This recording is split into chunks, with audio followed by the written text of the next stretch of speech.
పేదలందరికీ ఉచితంగా ఇళ్లు నిర్మిస్తామని ఎన్నికల ముందు వాగ్దానాలతో ఊదరగొట్టి గెలిచి గద్దెనెక్కాక 16 సంవత్సరాల క్రితం పట్టాలు పొందిన వారిని తరమేస్తామంటే చూస్తూ ఊరుకోమని పేదల పక్షాన బాధితులకు అండగా ఉంటామని పాటంశెట్టి సూర్యచంద్ర స్పష్టం చేశారు. జగ్గంపేటలో 2010 సంవత్సరంలో కాంగ్రెస్ పార్టీ ప్రభుత్వంలో శ్రీ తోట నరసింహం ఆధ్వర్యంలో 196/2 సర్వే నెంబర్లో 170 మంది నిరుపేదలకు 4 ఎకరాల 73 సెంట్లు భూమి ప్రభుత్వం కేటాయించిందని, నాటి నుండి నేటి వరకు హౌసింగ్ కాలనీ నిబంధనల ప్రకారం త్రాగునీరు, రోడ్లు, డ్రైనేజీ, విద్యుత్ మొదలగు కనీస వస్తువులు ఏర్పాటు చేయకపోవడం వల్ల గృహాలు శాసనసభ్యులు జ్యోతుల నెహ్రూకి, జ్యోతుల నవీన్ గారికి మీడియా ద్వారా సూర్యచంద్ర తెలిపారు. తమ అనాలోచిత నిర్ణయాలు మార్చుకోకపోతే బాధితుల పక్షాన వారికి అండగా న్యాయం జరిగే వరకు పోరాడుతామని పాటంశెట్టి సూర్యచంద్ర స్పష్టం చేశారు. ఈ రోడ్డు దగ్గర నుంచి ఆ బిల్డింగ్ ఇలా తర్వాత కాలువ వెనకాల కూడా ఇచ్చారండి. దాన్ని అయితే ఎవరో అక్కడ ఏమి ఎటువంటి ఇది లేదు. ఇక్కడైతే కొన్ని 9 బిల్డింగ్లు కట్టారండి, 8 పునాదులు కట్టారు, ఇంకా పాక పందిరి వేసుకున్నారండి. మిగతా వాళ్ళు కూడా కట్టుకున్నాం అనుకుంటున్నారు. మెయిన్ ఫెసిలిటీ లేక సార్ అదే అండి డ్రైవర్స్ కాలనీ వాటర్ లేదండి. నేను 45,000 కట్టి ₹3,50,000 కలెక్ట్ చేసాం సార్. మేమే అందరూ కూడా శక్తి చేసి కరెంట్ వేసుకున్నాం సార్. కరెంట్ మీరే ఎంచుకున్నాం.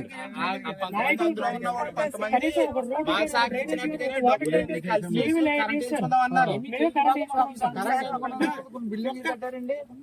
మిగతా వాళ్ళు కూడా కట్టుకోవడానికి ఉన్నారు. పేదలు ఉన్నారండి ఇక్కడ. ప్రతి ఒక్కరు పేదలే సార్. ఉండిపోయారండి. కట్టడానికి అవకాశం లేక 2010 ఇచ్చారు సార్ పట్టాలు. 2010 నుంచి సార్ నేను ఏదో రకంగా ఇక్కడ జీవించాలి అని రేగు షెడ్లు వేస్తాం సార్. గాలికి దూరికి పడిపోతాం సార్. కరెంట్ లేదు సార్, వాటర్ లేదు సార్, ఏమీ లేదు సార్. ఏమీ లేకుండా నిత్య జీవనం ఎలా సాగించాలి సార్? పాములు, ఆడపిల్లలు ఎక్కడ ఉంటాం సార్ ఇక్కడ? అందుకని చెప్పేసి రేగు షెడ్లు వేస్తే ఆ కాలికి దూరికి పోయాయి సార్. 2010 నుంచి ఇప్పటి వరకు పట్టించుకున్న నాయకుడు గాని పన్నెత్తి చూసిన వాళ్ళు కానీ లేరు సార్. సరే అయితే ఇటు వెంచరు పడుతుంది అని మాకు తెలిసి మేము వచ్చి చూసుకుని అయ్య బాబు మళ్ళీ స్థలాలు పోతాయేమో అని చెప్పేసి మేము డబ్బులు వేసుకుని కరెంట్ వేయించుకున్నాం సార్. కరెంట్ వేయించుకున్న తర్వాత ఎలుగు వచ్చింది సార్. ఎలుగు వచ్చిన తర్వాత అది కట్టబడింది సార్. అది కట్టబడిన మరుక్షణం కన్ను పడిపోయింది సార్. పడిపోయి మీకు ఇక్కడ ఇవ్వము, వేరే దగ్గర మీకు పట్టాలు ఇస్తాము, మీరు అందరూ లెగుసుకోండి, ఇది లేఅవుట్ చేసేస్తాము, మీ పేరును మళ్ళీ పట్టాలు ఇస్తాము అని చెప్పి మమ్మల్ని మోసం చేస్తున్నారు సార్. చేసి మళ్ళీ వేరే వాళ్ళకు 3 సెంట్లు చొప్పున పనిచేశారు సార్ పట్టాలు. పనిచేసి ఇప్పుడు మా స్థలాల్లో మేము కట్టుకుంటామండి, మాకు ఇవ్వండి అని మేము పని మొదలెడితే అదేంటి ఎంఆర్ఓలు, విఆర్ఓలు అందరూ వచ్చి పని ఆపిచ్చేసి, ఎస్ఐలు అందరూ, పోలీసులు అందరూ వచ్చి పని ఆపేసి బెదిరించి అక్కడికి నడవండి ఇక్కడికి నడవండి అంటున్నారు సార్. 16 సంవత్సరాలు పట్టా వచ్చిందంటే అది మా సొంతం సార్. మేము కట్టుకోవద్దా సార్? మేము కట్టుకుంటుంటే అప్పులు చేసుకుని ₹3 వడ్డీలకు తెచ్చి అలా కట్టి ఆ స్థలాలు తెప్పించుకున్నామండి. అది కూడా మోసమేనండి. వాటిలో కట్టుకున్నాము, అది కూడా ₹3 వడ్డీకి తెచ్చి మేము మొదలెట్టుకుని ఏదైనా కంప నిలబడాలని మేము నిలబెట్టుకుంటుంటే అది కూడా ఆపేస్తున్నారు సార్. ఎంత వరకు సమంజసం సార్? ఇప్పుడు అదైనా లేనోళ్ళకి ఎత్తలేదు సార్. లేనోళ్ళకి ఇవ్వనానండి, పోనీ మా ఎదురుగుండా పాపం ఆడ లేనోళ్ళు అనుకుంటారు. మాకు లేదు ఒక పక్కన. మళ్ళీ ఏంటి కార్లు వేసుకునే బడాబాబులందరికి ఇచ్చారు సార్ 3 సెంట్లు. మా పట్టాలు పంచేశారు. మా నోటు కాడ కూడు తీసి వాళ్ళకి ఇడితే అది జయమా సార్? వాళ్ళకి మా నోటు కాడ కూడ వాళ్ళ దగ్గర ఎడతారా సార్? వాళ్ళకైనా బుద్ధి ఉండాలి కదా సార్ కనీసం. అయ్యో ఆడపిల్లలు ఏమి తెలియని వాళ్ళు, వాళ్ళది మనం తినకూడదన్న విధానం వాళ్ళకన్నా ఉండాలి కదా సార్. అది సార్ మా బాధ. మేము కట్టుకుంటాం సార్. నీళ్ళు ఇవ్వమనండి సార్. నీళ్ళు లేవు సార్, ఓన్లీ కరెంట్ ఒకటే ఉంది సార్. నీళ్ళు కానీ మా దగ్గర వెలుగు వచ్చిందంటే కన్ను పడిపోయి ఈ ప్రయత్నాలన్నీ జరుగుతున్నాయి సార్. ఆల్రెడీ ఇప్పుడు మేము కట్టుకుంటుంటే మా స్థలాల్లో మేము కట్టుకుంటుంటే లేసుకోమంటున్నారు సార్.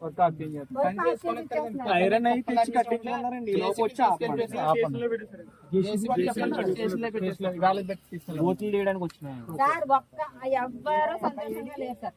అందరు ఆడపిల్లలు తగలదా సార్? మా కష్టం వాళ్ళకి. తెలుగుదేశం అంటే మా ఇంటి ఆడపడుచులారా అంటది అన్న అలా అనేవాడు. అలాంటి ఇది తెలుగింటి ఆడపడుచుల్ని కష్టపెట్టి బాధ పెట్టి ఏడిపిస్తారా సార్? ఇది ఎంతవరకు సమంజసం సార్? మాకు న్యాయం కావాలి సార్. మేము కట్టుకుంటాం సార్ ఎవరి సైకిల్ కట్టుకుంటాం సార్ ఇన్ని రోజుల టైం ఇచ్చి దాని ప్రకారంగా కట్టుకోకపోతే చేద్దాం. వాటర్ ఇవ్వాలండి సార్, వాటర్ ఇవ్వాలండి సార్. ఆఫీస్కి వెళ్తే సాయంత్రం పట్టాలు బంగి పెట్టాడు. మరి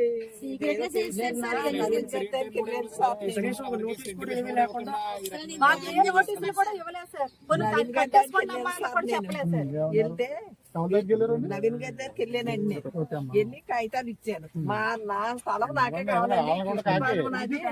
ఇక్కడ కూతురు ఉన్నానని వచ్చాను. అక్కడ ఇల్లు అమ్ముకున్నాను. అమ్మగారింటి కాళ్ళు వెళ్ళిపోయారు. అలాగే దారి లేవు. ఇక్కడ కొడుకు కూతురు బిడ్డలో గట్టా ఉంటారు నాకు తోడుగాని అని వచ్చాను. ఇక్కడ కొనుక్కున్నానండి. అదిగో ముగ్గేసిన తలం కొనుక్కుంటే ఇది కాదమ్మా, అంతికనే నా వంక చూస్తా, అంతికనే ఎక్కడో 3 సెంట్లు ఇస్తాం, ఇది వదిలేయాలి అంటారు. నేను వదిలేయనాడు సత్యన్నా పోతాను కానీ నేను వదిలేయను. డబ్బు పెట్టి అక్కడ డబ్బు పెట్టి ఇక్కడ కొనుక్కున్నాను. కష్టపడి కట్టుకున్న ఇల్లు అది. ఆ ఇల్లు అమ్ముకుని ఇక్కడ కొనుక్కున్నాను. వదిలేయనండి, చచ్చిపోతాను. ఆ పుణ్యం కూడా మీరే పరాయించండి అన్నాను. అంతేగానే అని కారెక్కేసారండి. నమస్తే అండి. పాటంశెట్టి సూర్యచంద్ర, జగ్గంపేట నియోజకవర్గం ఇండిపెండెంట్ ఎమ్మెల్యే అభ్యర్థి. జగ్గంపేట గ్రామ పంచాయతీలో 2010వ సంవత్సరంలో సర్వే నెంబర్ 196/2లో 4 ఎకరాల 73 సెంట్లలో 170 మంది నిరుపేదలకు అప్పుడు కాంగ్రెస్ గవర్నమెంట్ గౌరవనీయులు శ్రీ తోట నరసింహం గారు ఆధ్వర్యంలో 170 మందికి పట్టాలు ఇవ్వడం జరిగింది. పట్టాలంటే ఇచ్చారు కానీ ఇచ్చిన తర్వాత ఇక్కడ కాలనీకి ప్రభుత్వం చేయాల్సిన పనులు పూర్తిగా చేయని పరిస్థితి. రోడ్ల నిర్మాణం కానీ, కరెంటు వేయడం కానీ, డ్రైనేజ్ కానీ, ఏ రకమైన వసతులు, మంచినీళ్ళు కానీ ఏ రకమైన వసతులు కల్పించకపోవడం వల్ల వీళ్ళు నేటి వరకు కూడా చాలా మంది ఇల్లులు నిర్మించుకోవడానికి అవకాశం లేక నిర్మించుకోలేకపోయారు. ఇప్పుడు కూటమి ప్రభుత్వం వచ్చిన తర్వాత మరి మీకు ఇక్కడ పట్టాలన్నీ క్యాన్సిల్ చేసాం, కొత్త వాళ్ళకి ఇస్తామని చెప్పేసి ఇప్పుడు ఈ కూటమి ప్రభుత్వం గత 10 రోజుల నుంచి కూడా ఇక్కడ ఉన్నటువంటి స్థలాలు ఉన్న ఈ స్థల యజమానులందరినీ కూడా భయభ్రాంతులకు గురి చేయడం అనేది చాలా బాధాకరమైన విషయం. వైఎస్ఆర్ కాంగ్రెస్ పార్టీ ప్రభుత్వం వచ్చినప్పుడు కూడా వీరందరూ కూడా మాకు ఇక్కడ వసతులు కల్పించండి, రోడ్లు, డ్రైనేజ్, కరెంట్ స్తంభాలు, బోరు అన్ని కూడా వాటర్ అన్ని కల్పించండి అని చెప్పేసి గత వైఎస్ఆర్ కాంగ్రెస్ పార్టీ ప్రభుత్వాన్ని కూడా అడిగినా పట్టించుకోలేదు. ఎన్నికల్లో కూడా వీరందరూ కూడా మాకు పట్టాలు ఇచ్చారు గతంలో, మాకు అక్కడ అన్ని వసతులు కల్పించండి అంటే మరి నేటి గెలిచినటువంటి గద్దెనెక్కినటువంటి కూటమి నాయకులు మీకు ఇచ్చిన పట్టాలకు అక్కడ న్యాయం జరుపుతాం, అక్కడ ఉన్న ప్రతి ఒక్కరిని కూడా అక్కడే ఉంచి అక్కడ మీకు ఇల్లు లోన్లు పెడతాం, రోడ్లు వేస్తాం, స్తంభాలు వేస్తాం, మరి బోర్లు కొట్టిస్తాం, అన్ని వసతులు ఏర్పాటు చేస్తామని ఎన్నికల ముందు వాగ్దానాలు చేసి గద్దెనెక్కి 2 సంవత్సరాలు అయిన తర్వాత ఇప్పుడు వీళ్ళందరి నోట్లోని మట్టి కొట్టే పరిస్థితి ఇక్కడ జగ్గంపేటలో జరుగుతూ ఉంది. చాలా బాధాకరమైన విషయం. మరి ఎన్నికల ముందు ప్రతి నిరుపేదకి ఇంటి స్థలం ఇస్తాం, మరి ప్రతి ఒక్కరికి కూడా ఇల్లులు కట్టిస్తాం, జగ్గంపేట నియోజకవర్గంలో 25,000 ఇల్లులు నిర్మిస్తామని చెప్పేసి గౌరవ శాసనసభ్యులు శ్రీ జ్యోతుల్ నెహ్రూ గారు, వారి కుమారుడు గౌరవ శ్రీ జ్యోతుల్ నవీన్ గారు, జిల్లా తెలుగుదేశం పార్టీ అధ్యక్షుడు మరియు జగ్గంపేట నియోజకవర్గ అభివృద్ధి కమిటీ చైర్మన్, వారి ఇరువురు కూడా ఎన్నికల్లో వీళ్ళందరికీ చెప్పడం జరిగింది. మాది బాధ్యత, మీరు ఓట్లేసి గెలిపించండి, ఖచ్చితంగా ఇక్కడ మీకు ప్రతి ఒక్కరికి అవకాశం ఇస్తాను వీళ్ళందరితో చెప్పారు. నియోజకవర్గంలో ప్రతి ఒక్కరు కూడా మీకు ఇల్లు ఇస్తాం, కట్టించేస్తాం, బాధ్యత మాదని చెప్పేసి అన్నారు.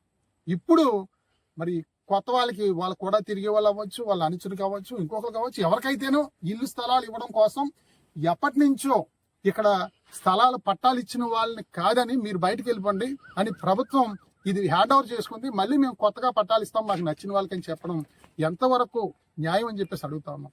మరి తీర్మానం కూడా చేయడం జరిగింది. పంచాయతీ తీర్మానం విషయం నెంబర్ 253లో పంచాయతీ తీర్మానం ఏమని చేశారంటే 2010లో 170 మందికి ఇల్లు ఇచ్చారు, వాళ్ళు 9 మందే కట్టుకున్నారు, మిగిలిన 161 మందికి ఎటువంటి నిర్మాణాలు చేయకపోవడం వల్ల వాళ్ళందరికీ నోటీసులు ఇచ్చాం. నోటీసులు ఇచ్చినా వాళ్ళు రెస్పాండ్ అవ్వకపోవడం వల్ల ఈ భూమి అంతా కూడా ప్రభుత్వం హ్యాండ్ ఓవర్ చేసుకుని ఇక్కడ ప్రస్తుతం అర్హులైన 50 మంది లబ్ధిదారులకు ఇండ్ల స్థలాలు పట్టాలు అర్హులుగా గుర్తించి ఒక్కొక్కరికి 3 సెంట్ల చొప్పున ఇండ్ల స్థల పట్టాలు మంజూరునకు సంబంధిత ఉన్నతాధికారుల అనుమతి మేరకు పంచాయతీ వారు ఆమోదం కోరటం గురించి వీళ్ళందరినీ రద్దు చేసి ఒక 50 మందికి ఇస్తారా?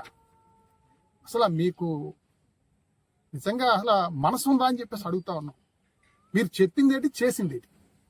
170 మంది నిరుపేదలు ఇక్కడ ఉంటే ఇక్కడ మీరు లోన్ ఇస్తారో, ఇక్కడ బోర్ కొట్టిస్తారో, రోడ్డు ఇస్తారో, డ్రైన్ కట్టిస్తారో, మా ఎమ్మెల్యే గారు, మా నెహ్రూ గారు, మా నవీన్ గారు అని చెప్పేసి మీకు ఓట్లు వేసి గెలిపిస్తే వీళ్ళందరినీ బయటకు పోమంటారా? ఇక్కడ ఈ చెల్లెమ్మ అమ్మ ఏది ఇది పట్ట, ఇది ఎవరు మీద అమ్మ? ఇది కాల మణికుమారి గారికి 2010లో పట్టా ఇచ్చారు. ఈమెకి 116 ఫ్లాట్ నెంబర్ ఈమెదండి. ఇక్కడ పునాది తవ్వుకుంటుంటే పని ఆఫ్ చేశారు. ఆ పైన అది ఎవరిదమ్మా? అది మీద అమ్మ? అది ఏం అమ్మ? అక్కడ పాపం ఓస్ కట్టుకుంటుంటే మేస్త్రీలు పంపించారా? పైన శంకర్ రామలక్ష్మి గారు అంటే వీళ్ళ అమ్మగారి పేరుని, వీళ్ళ అమ్మగారు మీ నాన్నగారు చనిపోయారు. ఈ పాపది వీళ్ళని పొమ్మంటారా? ఇక్కడ ఈమె ఈ పొద్దున్న మిషన్ పెట్టి ఇక్కడ పని చేసుకుంటుంటే మిషన్ తీసుకెళ్లి పోలీస్ స్టేషన్ లో పెడతారా? అసలు న్యాయం ధర్మం అనేది లేదా మీకు? గౌరవ శాసనసభ్యులు శ్రీ జ్యోతుల నెహ్రూ గారిని ప్రజల పక్షాన మేము ప్రశ్నిస్తా ఉన్నాం. మీరు చెప్పిన మాట ప్రకారంగా ప్రజలందరికీ న్యాయం చేయండి. ప్రతి ఒక్కరికి ఇల్లులు కట్టడానికి మీరు సహకరించండి. అంతేగాని కట్టుకునే ఇల్లు నేను ఆఫ్ చేస్తానంటే ఇక్కడ చూస్తూ ఊరుకోరు. బాధితుల పక్షాన పోరాడతాం, నిలబడతాం, మిమ్మల్ని ప్రశ్నిస్తాం, వీళ్ళకి తోడుగా అండగా ఉంటామని చెప్పి తెలియజేస్తా ఉన్నాం. దయచేసి మీ విధానాలు మార్చుకోండి. ఇక్కడ 170 మందికి కూడా ఇల్లు కట్టించండి. ఇందులో భాగంగా కొంచెం మంది అప్పుడు సెక్స్ వర్కర్లకు ఇవ్వడం వల్ల వారికి అనేక రకాల రోగాలు రావటం వల్ల వారు చివరి దశలో ఆ వైద్యం చేయించుకోవడానికి డబ్బు లేక కొంచెం మందికి అమ్మేసుకున్నారు. వాళ్ళు ఇంట్లో ఉన్న వస్తువులు అమ్ముకుని, తాలిబొట్లు అమ్ముకుని, మరి 100కి 4 రూపాయలు 5 రూపాయలు వడ్డీలకు తెచ్చుకుని వాళ్ళు కొనుక్కున్నారు చాలా మంది. ఆ కొనుక్కున్న వాళ్ళు ఎక్కడికి వెళ్ళిపోతారు ఇప్పుడు? అంటే అప్పుడు మీరు పట్టాలు ఇచ్చిన వాళ్ళు లేరు, చనిపోయారు కొంచెం మంది. వాళ్ళు కొనుక్కున్నారు, ఆ పట్టా తీసుకుని వాళ్ళ దగ్గర కాగితాలు రాయించుకున్నారు. ఇంచుమించు 10 సంవత్సరాలు, 12 సంవత్సరాలు, 13 సంవత్సరాల నుంచి కూడా కొనుక్కున్న వాళ్ళు కూడా ఎదురు చూస్తా ఉన్నారే. వాళ్ళందరూ డబ్బున్న వాళ్ళు కాదు కదా కొనుక్కున్న వాళ్ళు, అందరూ నిరుపేదలు. మరి వాళ్ళకి మీరు అన్యాయం చేసి వాళ్ళ నోట్లో మట్టి కొట్టి మీరు ఏ రకంగా సాధించడానికి మీరు ప్రయత్నం చేస్తా ఉన్నారని చెప్పేసి శ్రీ జ్యోతుల నవీన్ గారిని, జ్యోతుల నెహ్రూ గారిని కూడా మేము అడుగుతా ఉన్నాం. తప్పనిసరిగా మేము పేదల పక్షాన్ని నిలబడతాం. రేపు సోమవారం నాడు వీళ్ళందరితో కూడా ఎంఆర్ఓ ఆఫీస్ దగ్గర తీసుకెళ్లి గౌరవ మండల రెవెన్యూ అధికారి, మండల మెజిస్ట్రేట్ ఎంఆర్ఓ గారితో వీళ్ళందరికీ కూడా అప్లికేషన్లు ఇవ్వడం జరుగుద్ది. ఇచ్చి వీళ్ళందరూ కూడా ప్రతి ఒక్కరు కూడా ఎవరి స్థలంలో వాళ్ళు పాకో, పందిరో, రేకో లేకపోతే వాళ్ళ ఇంటి నిర్మాణాలు చేసుకుంటారు. వాళ్ళకి అండగా పాటంశెట్టి సూర్యచంద్ర పేదల పక్షాన్ని నిలబడతారని చెప్పేసి ఈ సందర్భంగా మీకు తెలియజేస్తూ 25,000 మందికి జగ్గంపేట నియోజకవర్గంలో ఇళ్ల స్థలాలు ఇస్తాను, ఇల్లు కట్టిస్తానని చెప్పేసి మీరు ఎన్నికల్లో వాగ్దానం చేశారు. ఇక్కడ పేదల పార్టీ పట్టుకుంటే మీరు ఇవ్వడం కాదు, మీరు కొనివ్వండి. 50 మందికి కాదు, 25,000 మందికి మీరు ఇల్లు పట్టాలు ఇవ్వాలి. 25,000 మందికి ఇల్లు నిర్మించాలని చెప్పేసి మీ హామీ మీరు నెరవేర్చాలని చెప్పి తెలియజేస్తూ పట్టాలు ఇచ్చిన వాళ్ళని, కట్టుకునే వాళ్ళని తరివేస్తాం, తోసేస్తాం, కేసులు పెడతాం, జైల్లో పెడతాం అని చెప్పంటే వారికి తోడుగా అండగా పాటంశెట్టి సూర్యచంద్ర నిలబడతాను, పోరాడతాను, అవసరమైతే జైలుకి వెళ్తాను చెప్పి తెలియజేస్తా ఉన్నాం.